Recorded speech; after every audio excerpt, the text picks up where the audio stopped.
Let's talk about ratchets. Ratchets available. I have them from Craftsman. I have them from Harbor Freight, and a couple other miscellaneous, like Alltrade, little stuff. One I don't particularly know where this came. Proto, the Proto ratchet.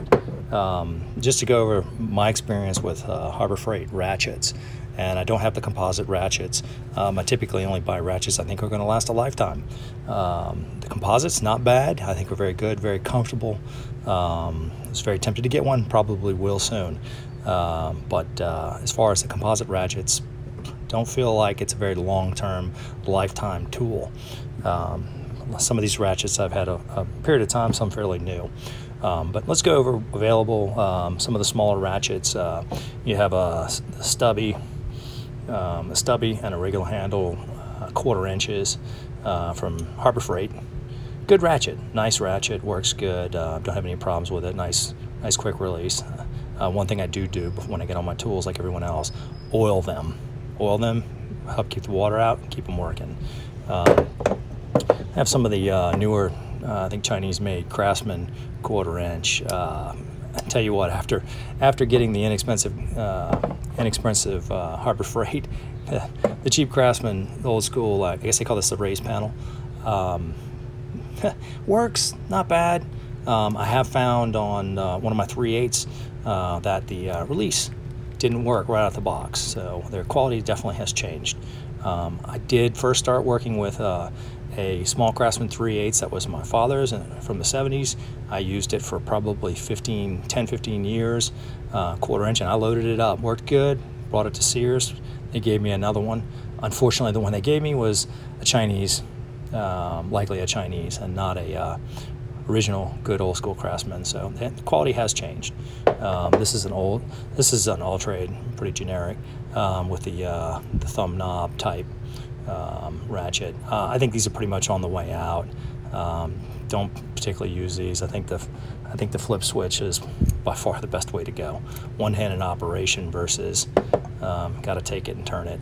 Some people probably have a little more skill, can do it one hand, but not how I use it. Let's go to the 3/8 inch ratchets. Got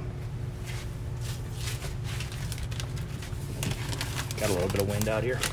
The 3/8 inch ratchets tend to be Harbor Freight 3/8 inch. Nice, real quality, good weight to it. Release works good. They also offer a extending 3/8. This, unfortunately, for some reason, they only offer the extending 3/8 with the dual head. I have yet to find with a regular 3/8 head or an extending 1/4 inch. And not this double head. Problem with this double head is, for obvious reasons, it extends the size of the head. Would love to see a extending 1/4 inch and an extending 3/8 and not this dual setup. I guess I could take a grinder and buy one of each and grind them off, but not really what anybody wants to do. But in any case, the 3/8 ratchet is pretty good, pretty solid, quality tool. Really, for the price, can't beat it. Pretty much there's a $5 off Pittsburgh Pro Ratchets coupon. If you can find it, great deal. Like I said, the old school Craftsman, you pick one up, you can definitely tell Chinese quality. Obviously not as many.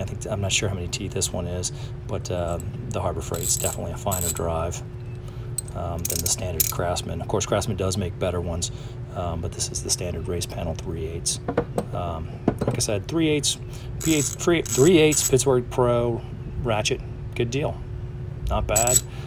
Just bought one because I wanted a nice, good feeling ratchet to use every day for my purposes. But like I said, love the extending ones. Great tool. Okay, great extension. I mean, you don't need to grab a cheater bar.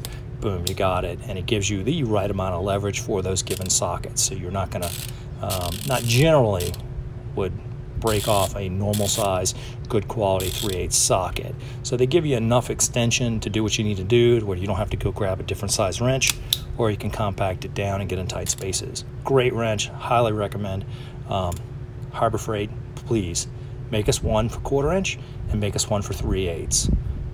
You do it, we'll buy it. Any case, great wrench, good deal. Can't miss on the 3/8.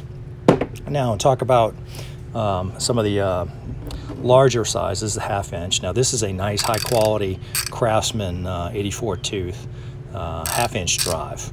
Good wrench, decent quality. You can hear the gears real tight. Nice smooth handle.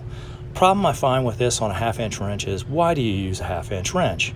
Because you need the torque, right? Which means you either need to put a cheater pipe on it, or you would love to have this, the Pittsburgh Pro from Harbor Freight extending.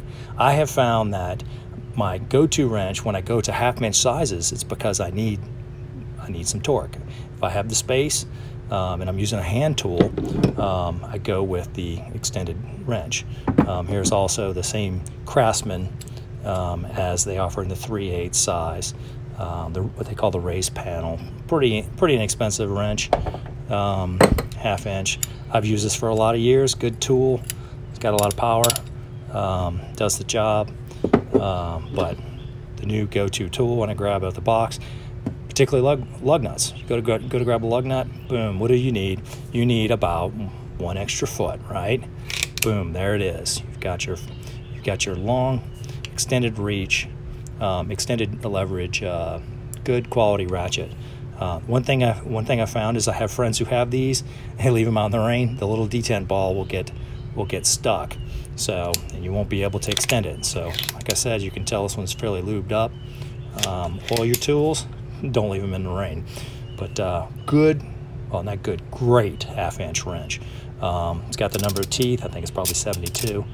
The flips good. Man, can't beat it. But it's even, like I said, this is a beautiful Craftsman wrench. I never use it. Why? Because when I go to 1/2 inch, I need the torque. So by far, Harbor Freight extending wrenches. Harbor Freight, do us a big favor. Make us a 1/4 inch and a 3/8 extending. Great wrenches, love them. Make them in the smaller sizes.